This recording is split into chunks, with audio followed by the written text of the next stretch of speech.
मोबाईलमुळे लोक एवढे वेळे झालेत. काल मी माझ्या मैत्रिणीला सांगितले मी फ्लॅट घेतला आहे, तर ती म्हणाली, हो का, किती जीबी?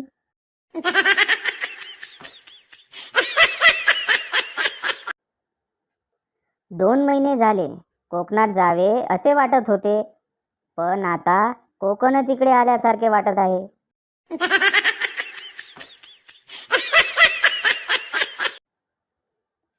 बेशक डॉक्टर का दूसरा नाम भगवान है, लेकिन तीसरा नाम लुटेरा भी होना चाहिए.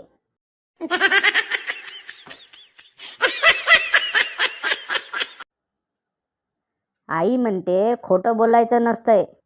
सकाळी 7 वाजता आईच म्हणते, उठ, 10 वाजलेत.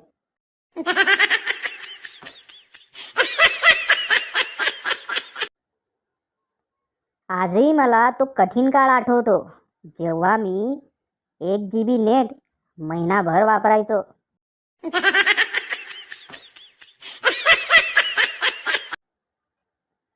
आपण देवाला अनेकदा फसवू शकतो, पण देव खूपच दयाळू असतो.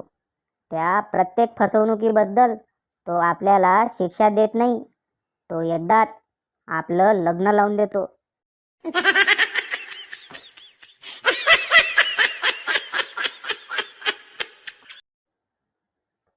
'आधी रस्ते साधी होती, तेव्हा माणसे पण साधी होती. आता रस्ते डांबरी झालीत, तर माणसे पण डांबरट झालीत.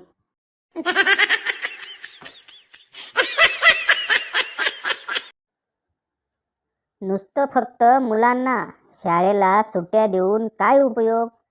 आई बाप वाहून गेले तर पोरांनी कोणाकडे बघत आयुष्य काढायचे? ऑफिस पण बंद ठेवा.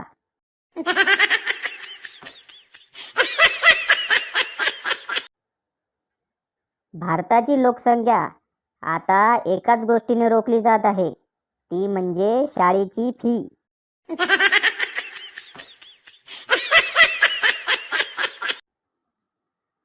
तात्यांना ताप आला आणि घसाही दुखत होता. तात्या दवाखान्यात गेले. त्यांना कमी ऐकायला येत होते. डॉक्टर म्हणाले, वाफ घ्या. तात्यांनी ऐकले, हाप घ्या. तात्या आज एकदम ठणठणीत आहेत.